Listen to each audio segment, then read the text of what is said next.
That was exciting. Hey, everybody, it's Michelle from Eerie River Publishing. We are here live with our three authors today. We have Ashley Burns, C.A. McDonald, and Blaise Langois.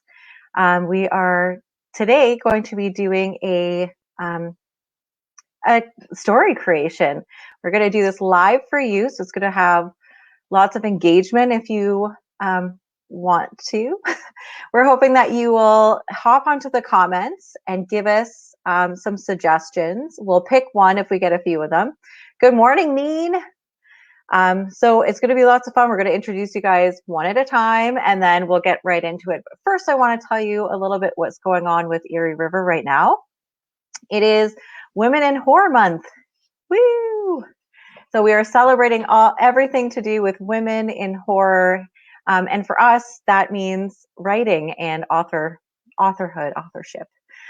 So we've got some fantastic authors, but it's really exciting and important to do things like this because it is good to lift up the community when we can. So I'm really honored to have everybody here. And thank you, everyone, for your support. And we're going to start with Ashley, if she's ready. Yeah, I think so. There we go. Hey, Ashley, how are you? Hey, how's it going? Good. It's been a little bit of a shit show getting everything ready, but whatever. That intro was sick, though. Hello. I thought I needed to try it. I was like, there is this option where I can put this here. I totally dig it. Yeah, I thought it was. I think Cassie almost peed herself because it scared her. I didn't quite. I didn't realize how loud the volume was going to be, so I apologize. If you missed it, make sure to rewind it because it was epic. It was epic. Yeah. Most. So yeah, we're here today celebrating women in horror. So tell us you and like a little bit about what got you into this fantastic genre.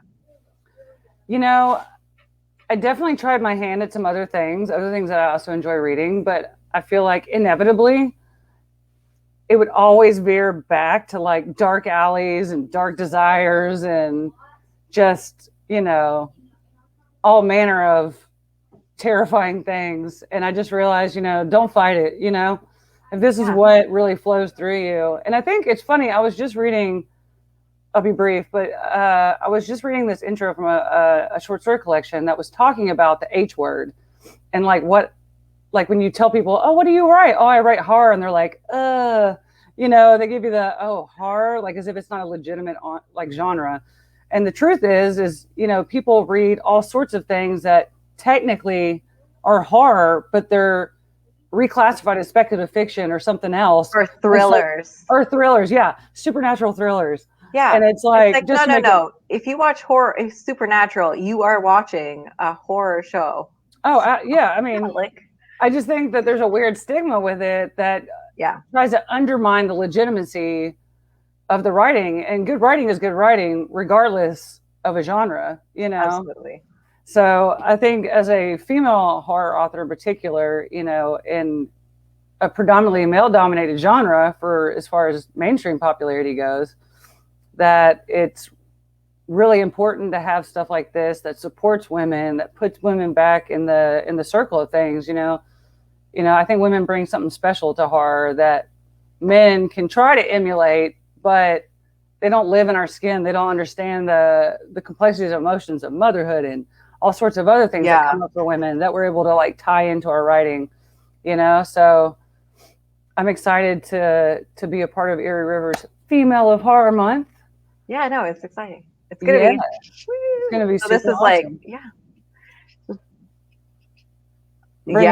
My brain stopped. Yeah. That's perfect. All right. Well, thank you for joining us. We're going to have you on when we start the whole thing. So right now I'm going to say goodbye for right now, and we will bring on. Bye, guys. Yeah. We're going to bring on. How do I do this? Like that. We're going to bring on C.A. McDonald. Are you good? Yes, she's good. There we go. Hey, how are you? I'm good. How are you? I'm good. My Sorry pulse about. is racing after that intro. I had my volume up at like maximum because I don't know exactly why, but yeah, the lightning struck and the pee came out. I mean, not really, I'm but sorry. almost. It's okay. No worries. No worries Well, at we all. are all about horror, so Yeah, and I'm scared. So job well done. I'm glad. So how did you get into writing this genre? Oh my gosh, that is a great question. And it's okay, so I have always written, like I've very much gravitated toward darker genres. So Mhm. I've got a lot of manuscripts collecting dust, and so I had written some like urban fantasy horror, and then I had written some like sci-fi horror and some cyberpunk horror, and they were all kind of like dabbling in that a little bit. Um, and I guess kind of what happened is I got my feet wet a little bit writing some erotica. And once I Yeah, did that, like I got published doing that, and then that gave me kind of the confidence to really yeah. try and get into something else, which is really what like the genres that I really resonated with anyway. Um, so I ended up finding some horror calls online through Duotrope, which I love. It's amazing, and yeah, We're the on rest is there too. yes, yes, you are. It's fabulous. So that's kind of it. The rest is history. I Yeah. just yeah, had to be brave, I guess, because it was really scary at first, you know. Being told no is not something that any writer enjoys. So Yes, it's very mhm. true. But you just have to kind of get through the first couple ones, learn your Oh, lessons, and like expand. And then once totally, you get that totally. first one, I feel like that's when you're like, Yeah, yeah, everything's open. You're like, oh, I can do yeah. this.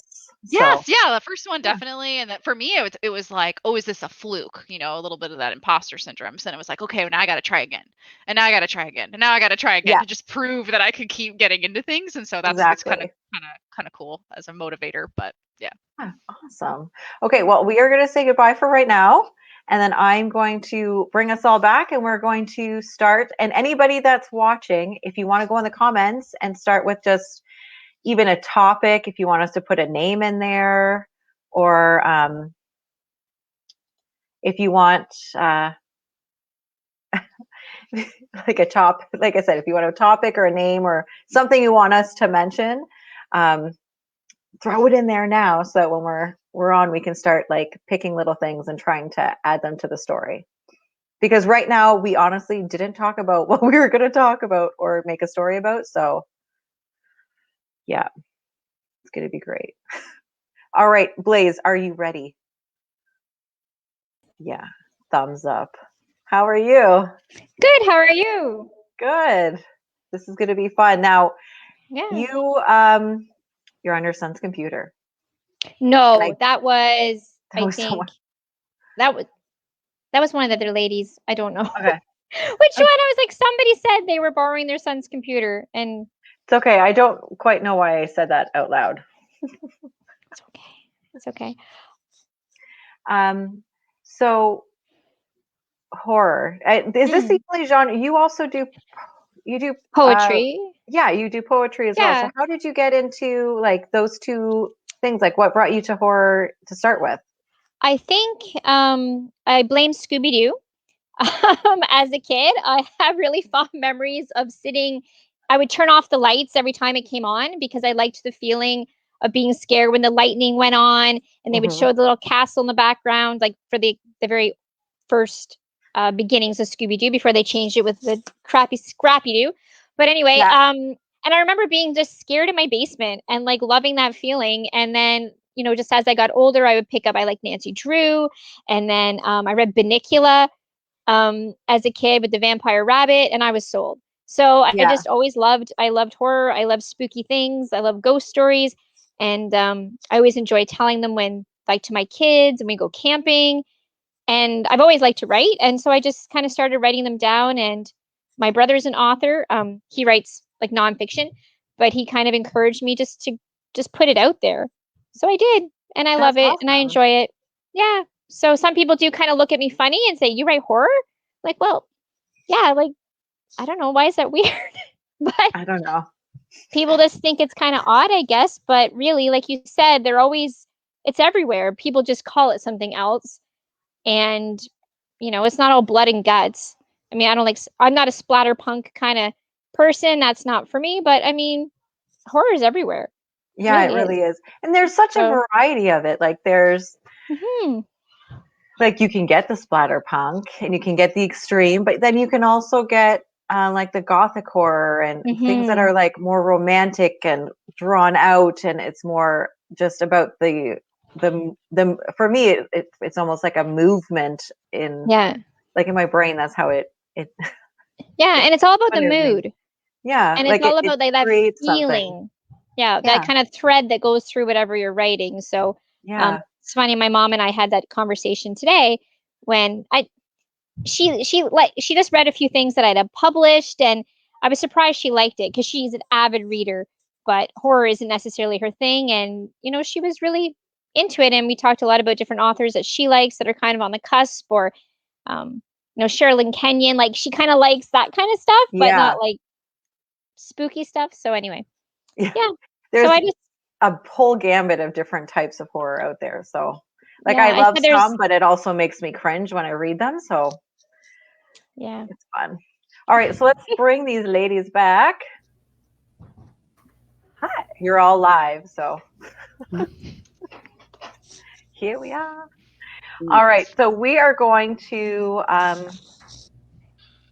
start a live story.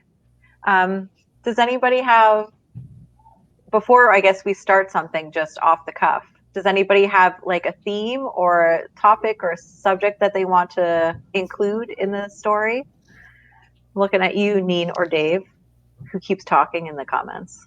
Because then I'm like, at least I know someone's. I don't see their comments, so you have to tell me. What go to the right. You gotta click on and the comment. Up to the comment. Yeah, that's how you see it. So we can just say hi. So hey, ladies, that's from Neen. Hi, guys. And then we've got hello, everybody from David.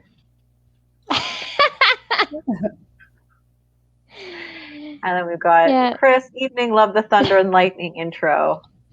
And then caught me completely by surprise. So I'm hoping you all enjoyed it. So I guess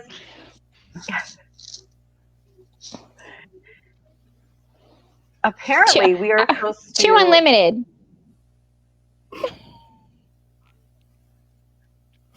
Working no limit, but 2 unlimited. Am I lost? Yeah, no limit. My limit by what? Or no limits by 2 unlimited. It's like a 90s late. Yeah, it's like now I understand what you're talking about. I was like, what is everyone talking about? It reminds me of a high school. It reminds me of a high school dance. Yeah, that sounds like something. When I think of that song, maybe we should do like pep 90s horror. 90s my God. High school horror. Ooh. High school horror. Maybe. High school was horror already. Yeah. It was horror. I enjoyed high school. I don't know what we're going to add.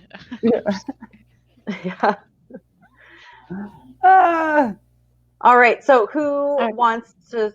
Scooby was a gateway drug. Scooby-Doo was a gateway drug. Totally. Yeah. All right. So let's get this started. Let's start... okay. So I fully expect that this will be weird and hilarious at the same time, but we are supposed to be trying to stick to horror. So if we can lead it to something scary.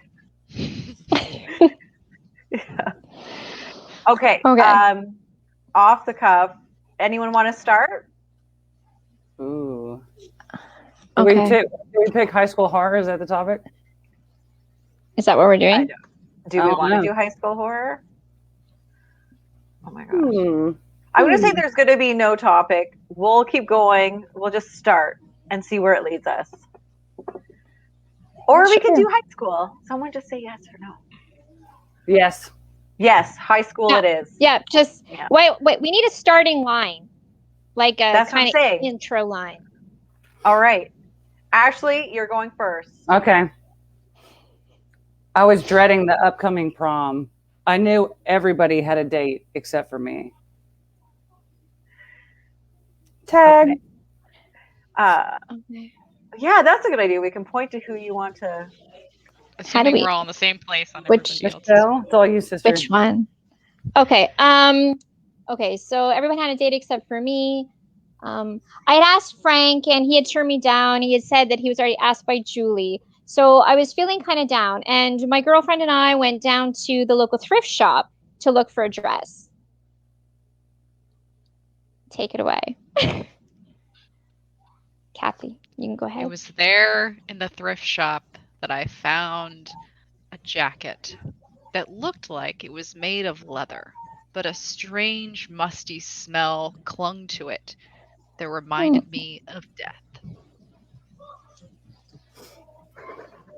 For some reason, that idea appealed to me because it felt like a little death having to go prance around in front of all those jocks and cheerleaders who I knew were whispering behind my back, leaving nasty things in my locker. But you know what? This jacket, it fits like a glove. It really made me feel confident.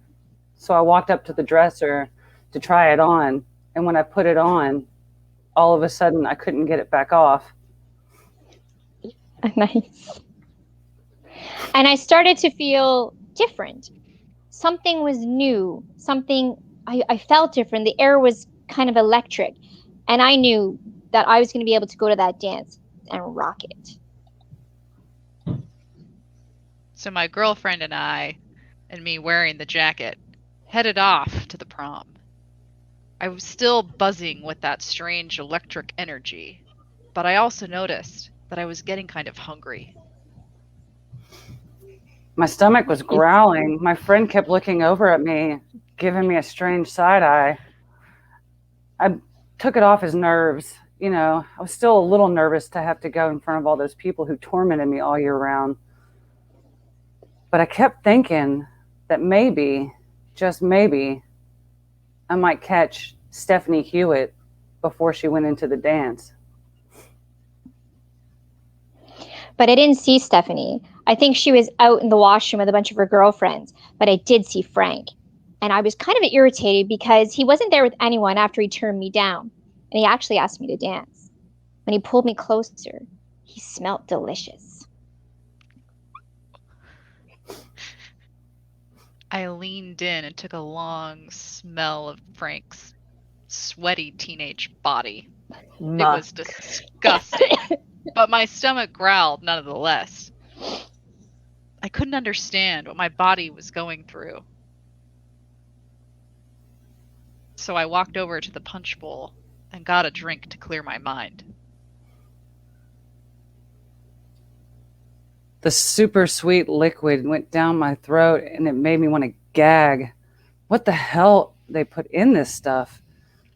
When I looked back over, I saw Stephanie leaning against the wall with her hip cocked out and her big fake boobs pushed up to her neck. God, I hated that bitch. And all of a sudden I could smell Stephanie, and she smelled like a bitch. She had this rank odor, but it just drew me to her, and I sauntered up to her and I kind of nudged her and asked if she wanted to dance. Stephanie bodies, hold on, I'm cutting it in. Okay. Like, our bodies rise together. Her musk enveloping me. I want to write erotic. Enveloping me.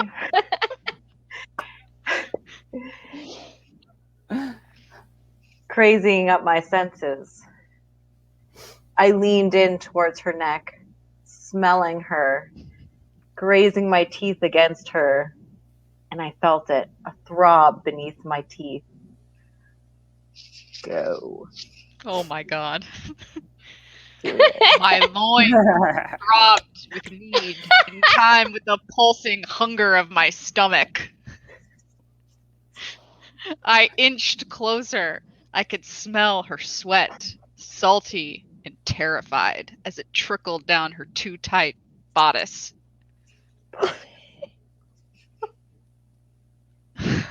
This is perfect. I growled lowly and slid down to my knees, and with my incisors gently nipped at her kneecaps. You go, Ashley. Stephanie jerked back, pushed me on my shoulder. There. What the hell's wrong with you, freak? And all of a sudden, it seemed like despite all the loud music and the jostling bodies, everybody heard her high-pitched scream and turned to look at me. Mortified, I staggered to my feet, pushing through bodies as I was trying to get out. I needed fresh air. My head was pulsing. My teeth were hurting. My stomach felt like it was ripping me apart. My friend was trying to grab me, and I pushed her aside too. When I finally stumbled outside, I fell to my knees, clutching my stomach. Everything felt like it was happening in slow motion. And I could hear the music behind, but it felt like I was in a dream. Everything was layered upon layer of sound, and everything sounded like it was like coming from different directions. And I could feel, I put my hands to my face just to hold and press against my eyes, and I felt my lips, and I could feel the teeth. The teeth were there and they were throbbing. And I felt sick, but I still felt so hungry.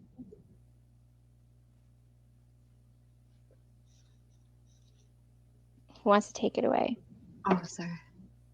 Michelle? Well, I can add more. Oh no, I was still hungry, and guess who showed up? Frank.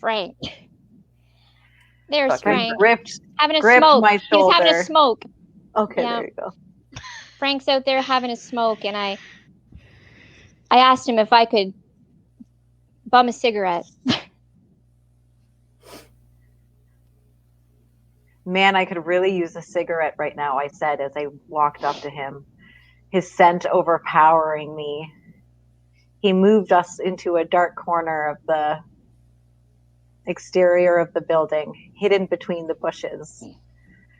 I grabbed the cigarette between my lips, lighting it with one flick of my Zippo, and inhaled it. The smoke burning all the way down through my lungs.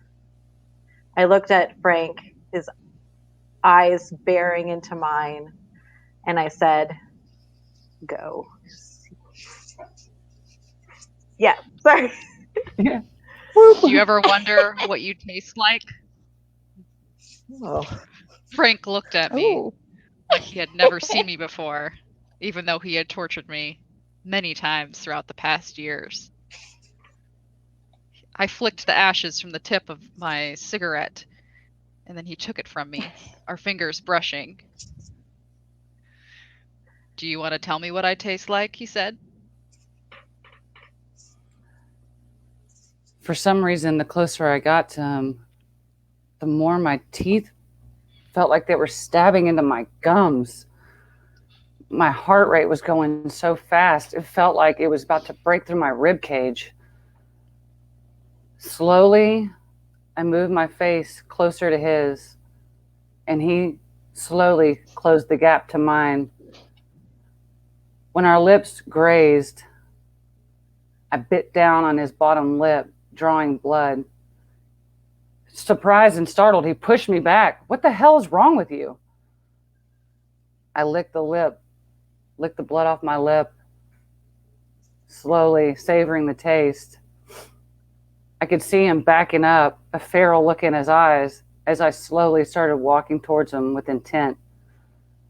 I slammed him up against the wall, and before he could utter a scream, I ripped his jugular out.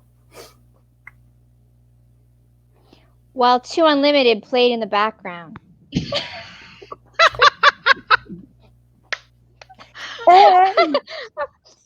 dead now. But after I looked down at Frank's body, the blood squirting out from his jugular, he laid there, his eyes open and glazed, his tongue lolling out of his mouth. And I no longer felt the electricity. I just felt like myself. I left Frank's body there, and I walked back in and went over to the punch bowl, got myself a drink, washed down Frank, and I went to look for a new dance partner. Dun-dun-dun. Dun, dun, dun. And that's when the jacket started. No. All right, well, that was exciting. I hope It's interesting. Hey, we killed Frank. I'm did. good with Well, that was that. the goal, I think. Yeah. From We- day one. We nibbled some kneecaps. I mean, what prom isn't complete without that? Like, Exactly. Little kneecap action. That sounds fantastic, actually. Oh man. It's like, how are we gonna put 2 Unlimited in there? Dear God. that was a Well, great no, I would insert. say it was either someone was going to have to like start singing it while we were mowing down on Frank, or it had to play in the background, which I think was Had a to good be choice. somewhere.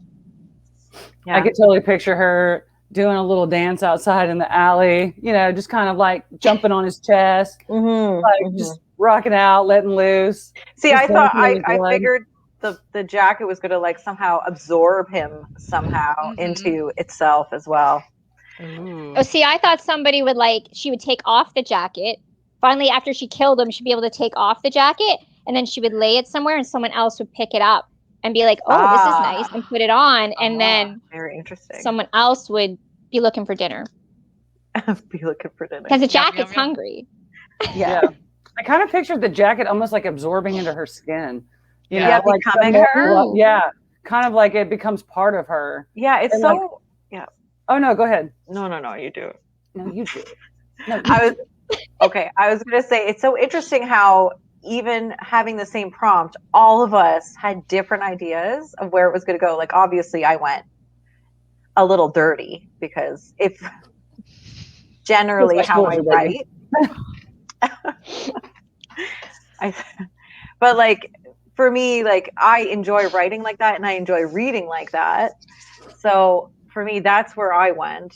And like that's where I probably would have played a little bit more. And then we had the ideas of the jacket turning us to vampires, turning us to something else, like a kneecap nibble. Like I had to do something dumb. Like, I could not resist the urge. Like, I don't know. My inner troll. yeah, It's gotta be something stupid. that's all right. I said the word musk. It's Yeah. true. It really Musk. Musk fit though. Kneecaps did not. It did. Oh, it did in this case because that's the story now. That's true.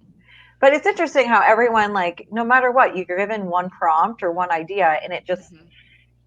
takes a completely different approach with each person. Because even us talking, our writing styles, our dialogue styles are completely different. So it's kind of interesting to see how things can change just a little with a little. little how nudge in one direction. Exactly. And how where I thought it was going, it went completely different right at the beginning. But yeah. Yeah. Well, I was thinking thrift store, and I thought someone would find a dress, and then like I the did dress. too. I was thinking like you with the jacket, that the dress would like possess her, and then something would happen with the clothing, or she'd find a necklace, or find like a tiara, or something Yeah. at the thrift store that would have some sort of power, I guess. I was thinking the jacket was made out of like cursed human skin or something. Yes, awful. That's what I That's what I thought. thought it Yeah, was when you gonna said that, I was like, Yeah. ooh, human Yeah, skin. And it's not even cute in my mind. Like, it is not a jacket that anybody would be No, like, it's that's prom nasty. attire. No, it's like all crazy looking, all lumpy. Yes. Yeah. I pictured like the different stitches, like it's all patchwork, Yes. like stitched together with different, like Frankenstein's monster. Yeah. Yep, that is what I thought Oh, too. yeah. That's But hilarious. like whoever sees the jacket doesn't see it that way. Like they see it as this Yeah. like beautiful garment that's like automatically their size, perfectly tailored to fit them in every way. Oh my gosh. So, is like, it Whatever everyone- color they love. Yeah, Yeah. like it Is it literally like- it provides the illusion, like especially once you touch it, it's like you're automatically enthralled. Like you don't even Mhm. see the skin stitched together, so people are freaking staring at you all weird, and you just think they're jealous. They're like, Yeah. this is just such a dope Yeah. jacket, you know? Like, And they're literally looking at you like you've lost your mind. yeah, Do And we then- want and to rewrite this story? No. yeah, right. Because I picture like a middle-aged woman whose like husband's cheating on her, and so she's trying to like spruce it up, you know, to like kind of win him back. Yeah. So, like funny. she comes home strutting the jacket, and like he comes in, and he's like, "What the hell's wrong with you?" And she's like, "Don't I look beautiful?" Like she's all like, Yeah. you know, It's like, no. overweight, feeling self-conscious. She's got like her girdle on, and she's trying to like pull up this jacket, you know. And we established that the jacket smells bad anyway. Oh so yeah, the and he's husband like, would so be he's like, sniffing. Yeah, he's like, Yeah, what the hell he's does like, that smell? why do you smell like a rancid car interior or something? Yeah. Oh, Yum. Ugh. Or like rancid meat or something. You know that like I didn't like that nasty meat smell? You'd be Yes. like, Oh yeah. you know, oh, did something go bad in the refrigerator? And it's like her in the jacket instead, stinking up the whole house. Oh my goodness. No, it's just my stanky jacket, babe. Yeah, baby. Yeah. We're gonna have to write this novel now, guys. The It'll Chronicles be like of the the Stanky traveling Jacket. pants. How it That'd be fit fun. everybody. It's the magical pants. It's like the jacket that just doesn't stop. Yeah. Yeah. Yeah. You could, Well, we've and you got- could have like how the jacket has these adventures and like different characters, and it could be men that wear it or women that wear it, and it has Right. different Everybody. adventures every So time. So instead of like the sisterhood of the traveling pants, it's like the kinship of the murderous jacket. Yeah. The jacket of blood. Yeah. Ooh. But it's not made out of blood though. It's got to be the jacket of skin. Flesh. I know, but maybe it enjoys Second eating skin. blood. But either way, we've got. Or a you couple know what? people It who could. are here. Does anyone have any questions for us while we've got? Do you have any questions? Because we are talking women horror. So, any questions about being a woman, not being a woman? Being a You woman, ask us a question about that. I'm just It's nice. I enjoy it very much. I like Boobs being a are woman. great. Thank you. good days, bad days, but then that's just life. So, Truth. yeah, exactly. All right, take my money. That's from Chris. That's for the novel idea, I'm sure. Yeah. I have a friend It's going to be on watching Netflix really soon. Hashtag You Eerie watch. River. I copywrote it. I have a friend who is live watching this and texting me, and I guess she's not in the comments, but she was chanting via text, "Bite it off, bite it off." Unfortunately, I don't know at what point in the story that was. I'm gonna assume it was the kneecaps. Take those kneecaps. Or something else. It's probably at the back with Frank. Yeah. She was referring to That's his what I'm nose. thinking. Oh, of course, yes. The traditional removal of the nose. Exactly. That is actually a little bit of a horror trope, isn't it? Where like someone goes crazy and they bite off someone's part of their face. Oh, Like the body ear. horror? Yeah, like yeah. one of the zombie things. Mm-hmm. That's pretty good. Well, I think it's kind of like Silence of the Lambs and Hannibal Lecter, like biting off the guy's nose. yes, so it's he that did that sort as of- well. Yeah. Yeah. Well, let's. I guess I kind of have a question or two. I had them written down, and of course, I don't have any of them in front of me anymore because I was running around earlier. But do you guys have any writing? Let's talk back about being a horror writer yourself. But do you have any writing? Like things that you won't write about, because there are things that we all have personal limits. So is there anything that you personally just like, this is my line that you don't feel comfortable writing about? Let's start with Blaise. I think probably it's funny. I was having this conversation today with my mom about writing, and I said, there are just certain things I don't like we were talking about how sometimes in stories you don't have to hear about like the sexual assault or the sexual abuse. Like just hinting about that it's happened or occurred like is enough where it doesn't have to be super graphic. Like I find for myself, like I don't mind if books are erotic, but I don't like stuff that's like abusive or violent towards like women or children in like that kind of sexual power kind of way. So I think that for me, that's something that I definitely if I were to write about a situation where that happened, I think I would have to really think about it carefully. Because personally, I think even somebody else reading that, I want to be cognizant of different emotions and feelings. And I mean, people can take that and say, oh, well, you're a writer, just write what you want to write. But for me, that's important. And I think that, that's just an area that I don't enjoy reading that kind of stuff. Like even in like Outlander, where I don't know if you've read Outlander, but when Jamie gets assaulted, like it was very graphic, and I was like, it didn't add to the story. It's not for you. Yeah. Yeah, so it's just something that I just won't really write about, I don't think. But like I don't mind like, like sexual things. That's not a big deal. It's just I think when it's violent, that's not for me. No, that's understandable. What about you, Ashley? Is there a line for you? Or have you found that line yet? So, truth be told, I don't have like an aversion to some of those sort of like really, I guess you would call it like extreme horror, I wouldn't say it's necessarily stuff that like really does it for me. I think stories that I gravitate towards just have to be different and unique. Like I've actually been on this really awesome stint of these Christmas horror. Welcome to Bethlehem. I don't know if y'all have ever heard of it. Yes. Oh my God. So great. Like these, and the stories are all so like, I mean, everything from like elves to Krampus to, you name it, but it goes through all these. And then a guy who, like wants to kill himself because he feels like he's ruined everybody's lives. So it's like, they're not all necessarily like, I like stories that are unique, that can be about something that seems so mundane, but it ends up being this insane, like climactic experience, there's definitely some of those stories that I've read that have like children abuse and women abuse. And, I feel like if it adds to the story in a legitimate way, I can kind of understand what Michelle is saying. But if it's just gratuitous, just to be gratuitous, because they just want to like throw a bunch of fucking words in there, it's like, I'm in for the storytelling. So like, indulge me, take me on a journey. Like, let's take me through haunted houses, possessed items, through, holiday mayhem. Take me through all these, take me to these crazy places that I never would have thought to go to before.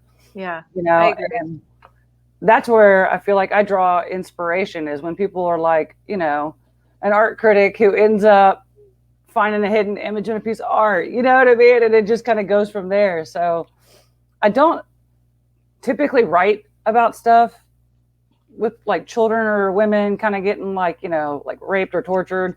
It's just never been a prompt that's popped in my head. Like, oh, I've got to write about this woman who just happened to be in an alley, it's not typically where my stories go, but you write a lot of short fiction, right? Yeah, I do. Okay. Yeah. So it's, if I imagine if people are writing this, unless of course they're writing for some sort of extreme horror anthology, they're probably, that's where you would see the short stories with that stuff in it. I would hope. Actually, no. Do you know what? I've read some, and sometimes it doesn't. Yeah. I feel like when it's implied and it has a darker tone and it really pulls my heartstrings like that, I can get into it. If the story is moving and it really hits me, like I've definitely read short stories that I've cried at the end. They have been so just like brutal in the humanity aspect of like the struggles that some people go through. It's still a version of horror, but it's not kind of, it's like, that's what I meant earlier when I was saying like, there's stories that are technically horror that are not classified that way, but the stories are like The Road, in books like that. That's a horror story, like that's it's about, such a good book. And it's a great Cormac book. McCarthy. Oh yeah, it's a great book. Yeah, that's such a good. Technically a fucking horror book. There's no way around it. I mean, we're talking about a son and a father who just get brutalized in the worst kind of ways in an apocalyptic situation. But I think I just don't think people see like that. That's technically what the things that are classified as horror. Like Stephen King writes the same shit, only it's just classified differently. Yeah, exactly. You know what I'm saying? Pet Sematary is all about a family falling apart. Yeah. With a little tiny supernatural edge, but that's not even the main point, Yeah. And horror doesn't have to be about supernatural either. Like it doesn't have to have those elements in it. So I agree. Yeah. I think the human condition is scary enough. Yeah. Agreed. Yeah. All right. What about you, Miss McDonald? I feel like I really agree with Ashley in that I tend to avoid performative extremism. Like, because I feel like when you go there to where if the elements you're using of violence or abuse or whatever are no longer motivating the characters, the story, what have you, it kind of becomes more of a celebration of them because they're shocking, and that is not the type of story that I'm interested in telling. It's just that because it's like you still, what makes horror scary is when the things you were talking about are meant to be bad and scary. And I feel like if you really push that, to the extreme, and that's your story is just chock full of those kind of, elements or whatever, I for me that feels like I'm using something that's more bad to titillate kind of, and not in a way to like keep it scary, keep it wrong, but giving little slices of it to really play with the audience's emotions, so yeah. And so that is definitely where I would draw the line. No, I agree. Well, so looks, we don't have any sort of extreme horror writers in this group at all, which is interesting because like we do get, even though my calls do say, please don't write this, I'm not going to read it, they do come in every once in a while. So yeah, it messes with your head for a little bit. Gosh. Yeah. But we do have some stories, not stories. We do have some questions. This one's from Need. What are you all working on at the moment? So let's start with the last person and then go back around where we were. Cool. Yeah. Okay. I am working on a dark fantasy horror story right now. Novel with my sister. Really? Oh, nice. Yep. Yeah, we're both writers, and I was like, I've been working on kind of a sci-fi story that I'm not really feeling right now, so I've got that going on, and then I have another short story coming out from a local Portland press. It's actually fantasy, not horror, by Forest Avenue Press, and it's going to be out in I think they said the original due date was going to be, or it's going to be out in October, but it might be out earlier. I don't know. So that's what I've got going on right now, and then just kind of random calls that thrill me, throwing things at them that I see that pop up on Duotrope. So that's exciting. Yeah. Nice. I actually just finished my Wendigo story and submitted it. So we'll see. Ooh. I really, like people, I feel like people ask me all the time, like, do the stories come fully fleshed out? Like you already have, just like whatever. I wouldn't say that so much, but I would say that some stories I'm able to tell with an ease, as if I'm in the character's head. You know what I mean? Okay, and yeah. I feel like I'm literally looking at it through their eyes. I wouldn't, but the story itself unfolds how it unfolds. I can't always predict what my character is going to say or do. But I have a couple other ones I'm finishing up. One of them is actually about an art curator who finds a hidden image in a Japanese artist's painting. And then the other one is about a women's group that goes really wrong. About a girl who's really feeling pretty sad and lonely and no friends. So a coworker suggests that she joins this women's group, and it ends up being run by this woman who's like an absolute Stepford Wives serial killer. Oh, that's fantastic. Yeah, it's super fun. I'm having a lot of fun with that one. So that's kind of what I'm working on right now. I think I had mentioned it last time, I think, when people were tuned in when we did the other live web thing. But, right now my heart is with short stories. It's like my baby, and I just can't quit cuddling with it. So I think this year I'm just going to pump out what really feels good. But we'll see what happens. Yeah, you never know. Like, take where the wind takes you, right? It takes me where it takes me, Exactly. All right, Blaise, what about you? So I'm just kind of picking up like different short story submission calls or different kind of prompts and writing some short stories. I have about 1,000 story ideas that keep kind of developing a little bit. I have one that I'm kind of toying with putting into a series about a like vampire archaeologist. It's kind of interesting. It has like ties to Egypt, and there's different things with that. So I'm kind of fleshing that out right now. I really enjoy sort of like a mix of horror and sci-fi, or horror dystopian is kind of, I have another one that I'm working on there that's along those kind of lines. So it's I'm always writing something, and it's either a short story or a poem, or I'm working on that novel that's, you know, may or may never get finished. But I love short stories. I love short fiction. I just had a drabble come out this week through Ghost Orchid Press, and I just love short fiction. I just never thought about it. I always thought to be a writer, I'd have to write a novel, and I just started writing short stories, and I just love them. Like, I love a 1,000-word story. I love, you know, there's just something about that conciseness, about putting that all those ideas in a story and have it like come full circle. And so that's kind of all I'm working on right now, in between life, you know, trying to find time to write in between everything else that happens. And so I think that's about it right now. Oh, that's awesome. Well, it seems like a lot, to be honest. For us at Eerie River, we're doing right now for our patron members, we have It Calls from the Door open. Yeah, that one's open already for you guys. Yeah, we've had a couple people submit so far, so I'm starting to read them now. So I'm like, ooh, because for a while there, all I read was sea, right? Like It Calls from the Sea. So I'm finally like, woohoo, I'm done with the sea.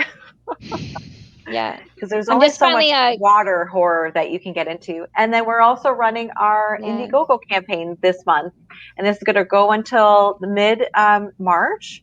And what this campaign is essentially just to fundraise so that we can hopefully increase our pay per word, because last year we did a lot of our royalty-based anthologies, which turned out great. They've all done really well. But this year, just so we can start working on not having a specific budget, we're going to be doing pay per word. So we're hoping that if we can get to the main goal, we can start paying, and I know it seems low, but a cent per word, but that's huge for being in this industry for only a year. And then we'll have bonus payouts and things like that. But so that's the main goal. But even if we don't make the whole goal, everything that gets used is going 100% towards authors and what we end up paying them. So if you are available to go on our Indiegogo campaign, check it out and see if there's anything you're interested in. We've got ebooks and all that other fun stuff. We've got another, I'll put that on later. We've got another question. This one's from David Green, and we'll start with Blaise. We'll just go quickly. Who is a female author who has inspired you? So funny enough, when I first started kind of getting into short stories, there's an author called Blair Daniels, and so good. Like the stories. Have you read the? Yeah, and like I've read every single. Yeah, and it's like everything she's written. I know, right? Fantastic. Love it. And I was just like, every time I read something, it's so different. Like, it's still her style, but everything's different, and there's like a twist all the time, and it just, I just love her stuff. So because I have like my little Kindle Unlimited, and I like download all the short story collections, and I was really, really impressed by her. So I thought, wow, like short stories can kill it. And she's in an author group that I was in. Well, she was in an author group. She's out. She's not in that author circle anymore, but like I kind of, I messaged her a couple times. It was very exciting. Yeah. So she's kind of a more contemporary one that I think about, and I think like her stuff just is great. Like I just really enjoy it. I wish she would write more. Like I want more. Yeah. You're like, I know. So good. So freaking good. Yeah. All right. How about you, Ashley? Sonora Taylor is one I really enjoy reading. Stephanie Ayers does a lot of short story collections that are phenomenal. Blair Daniels, of course, I'm a big fan. It's funny growing up, like really the only female author we had to look up to was Anne Rice. I know. I'm like, I've read everything Anne Rice. Oh yeah, totally. Yeah, and I mean, you love Anne Rice. Freaking horror, literally. That was like the only, and you know, and it just goes to show back then, in order to be mainstream and have success, all her protagonists were men, you know. She Yeah, only, absolutely. Yeah. you know, and Ursula Le Guin said the same thing. You know, she said when she was starting out that she was too intimidated to have female protagonists because basically her editors and all those people said, oh, that stuff doesn't sell, you know. So it's really awesome that a lot of these women are putting out quality volumes of novellas, short stories, novels that, you know, really showcase how dynamic the female horror, you know, genre has become. Yeah. And I'm so glad that you love Blair Daniels too. I mean, she's freaking awesome. I know, Yeah. like she's pretty awesome. She Yeah. wows me so bad. So good. But yeah, that's kind of where I'm at with my female ladies of choice. How about you? Okay, I would say, because I just read this kind of recently, well, the author is Caitlin Starling. I don't know if you guys have read anything by her, but The Luminous Dead was like a life-changing sci-fi horror. It came out in 2019, and it was so incredibly good. It has a queer protagonist in it. I'm gonna have to get that one. Yeah, now I'm like, What all was right, her? Writing it down. No, I'm writing it down. Caitlin know. Starling is the name of the author, and I kind of want to read every single thing that she has come out with, because it's that good. Really? I've heard yes. the title. I've heard the title. And I don't know if it was just like an author group or something I belong to. And I've heard the title of the book, but I just didn't know who the author was. So Yeah. it's that good, is it? Oh, it is. she's Yeah. got quite a few books, it looks like. Yeah, it's I saw the book on like a list of like must reads or whatever back in 2019, and ended up reading it because of that. And it really was like, sometimes I feel like that doesn't always pan out. Sometimes I'm like, no, this was not a must read. No, this exactly. was a maybe meh read. But no, this one definitely was absolutely worth the hype and totally scary. Which I think it's very hard to pull off scary when you're writing from like a first person limited perspective, and you know you have more book left, where you're like, okay, well, I know she can't die right now, right? That doesn't make any sense. But then when you're still reading, like you're in the middle of the book and you're like, like, is she gonna die? Like it's you know, the writing must be good. It must be good. That's perfect. Yeah, she Okay, now I have to read this. Stoker Award for that. She was really? nominated. Yeah. And a Locust Oh, Award. maybe that's where I saw it then. one. I think I saw it on the Stoker list. Oh. That's maybe why the name sounds familiar. Yeah. Well, no, that's exciting. Well, it's there. good to know, because we're always on the hunt to be able to lift up more women of horror voices, which is why we do things like this. So if we can get another person on there getting books, and like, let's do this. Yeah. Excellent. Well, thank you so much. Just to see if anyone has any other questions, or do you guys have any questions for us? The proverbial us, like me. Oh, here's someone's got, I'd love to hear more about balancing the writing life during the pandemic. I'm going to start with this one. It's hard. And I think that's not even just like a woman thing. It's just life outside is kind of insane right now. So just finding, but it depends on where you are too, because some people are finding it a lot easier. But for me, writing anything is getting a little bit difficult, mainly because I have two little people running around all the time screaming at me and a publishing house.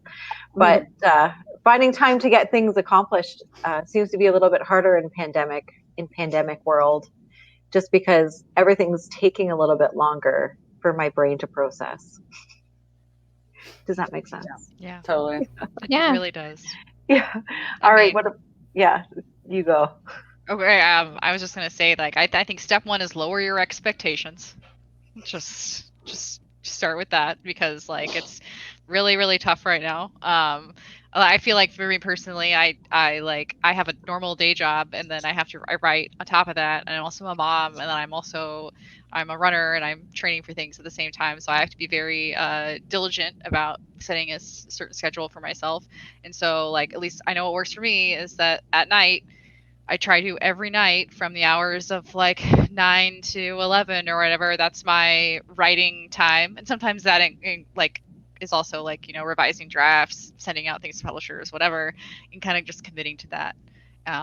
And to the detriment of I no longer watch any television whatsoever. But and my husband is always like, come watch TV with me. And I'm like, no, I'm sorry, I can't. Like, yeah. So I mean, that's really kind of it. And I try to do what I can do when I can do it. And if I can't get to it, I just have to let it go and get to it when I can. So I preserve some remnant of whatever little sanity I have left. So.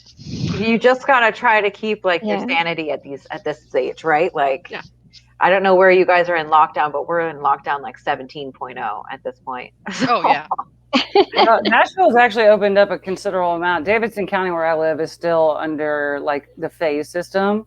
But I honestly, I'm like the polar opposite of a morning person, mostly because I work more like a nights kind of schedule.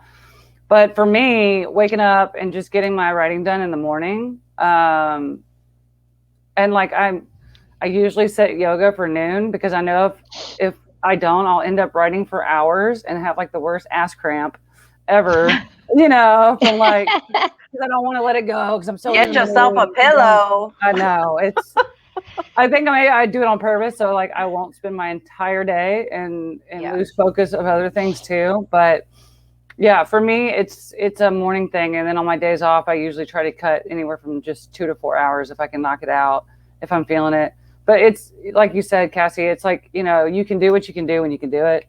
And it doesn't do you any good to beat yourself up about it if you don't like hit your word count, or if you're not able to, your ideas aren't flowing as well on some days, Some days I can write 2 stories in a minute, and then other days I have to chip away at one thing for a week. So it's, I think writing is not one of those things that you can just like jump up and expect the same performance every day. No. It just doesn't work that way. Yeah. You can't bully yourself into productivity. Yeah. Like, seriously. Or like force something that's obviously not flowing because you're just going to end up deleting that shit. So, why bother? But yeah, that's and I think and I think it's probably like, oh, sorry, go ahead. Oh, no. I was finished. Sorry. I like cut you off right when you were starting. I didn't mean to. Oh, I was just going to say the same thing, like just carving out that time. I write at night. That's like when I get kind of those creative ideas that are early morning. Sometimes I wake up and I grab my pad and I like scribble down a bunch of things, or as I'm falling asleep is a big time for me, like where ideas start to kind of come together. So then I sit up, turn on my light, and I'm writing down in my little book, and my husband's probably cursing because he's trying to sleep and the light's on. But I mean, I have 4 kids, and I was trying to teach from home and teach my children because they're learning from home. So I have 4 kids learning. I'm teaching. I'm still trying to do my writing on the side. We're back in school now, so that's a little bit better. But yeah, pandemic was like different. I think a lot of times I actually found more time to write because I wasn't running the kids to like dance lessons, and I wasn't, going out and doing other things. So I had a bit more time to write. And I mean, it was just a different experience for myself. I was fortunate enough to stay employed and all those things. So I didn't have those extra stress that I know a lot of people had to go through and are still going through. But I think the pandemic was good for me in that way. I hate to say that. It sounds really awful and selfish, but I think that time at home and that kind of downtime was really good for me. And it pushed me to just actually get things and put things in motion. And I think that, I carve out that time for myself at night. I used to dance, and that's all put on hold with pandemic stuff. And that part kind of sucks. But I think that just having that time at night, I just, like you said, like if I'm just editing, even though I'm just scratching out ideas, as long as I'm doing something, then I feel like I've done my writing for the day. So you just do it, like you said, like you do it when you can. And if you can't make it, or you miss that deadline for some short story submission, what are you going to do? I mean, yeah, exactly. You just got to let it go. Yeah. I think it's just understanding that things aren't necessarily perfect right now, but not only that, but like sometimes even just having the moment to get your headspace where it needs to be, you know, creative is hard. So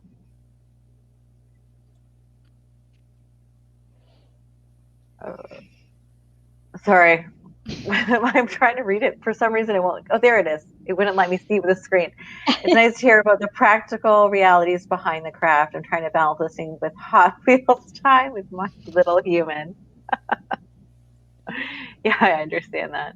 Well, thanks everybody for coming on and like participating and being the first ladies of the month.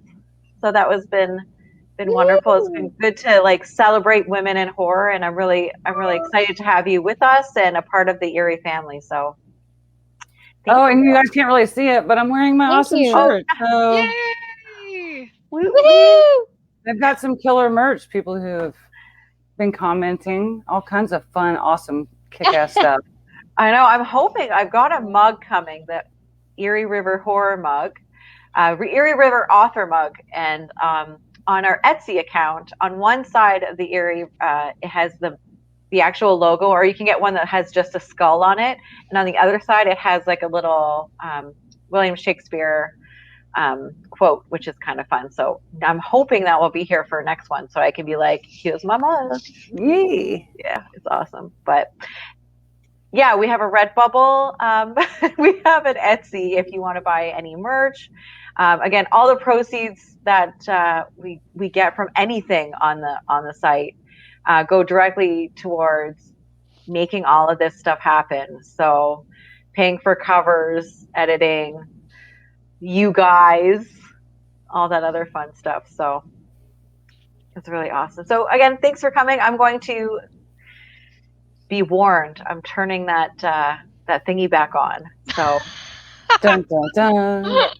so thank you so Don't much, pee your everybody. I know. Bye, guys. It's been awesome seeing you, and we will talk soon. All right. I'm going to see how I turn this on.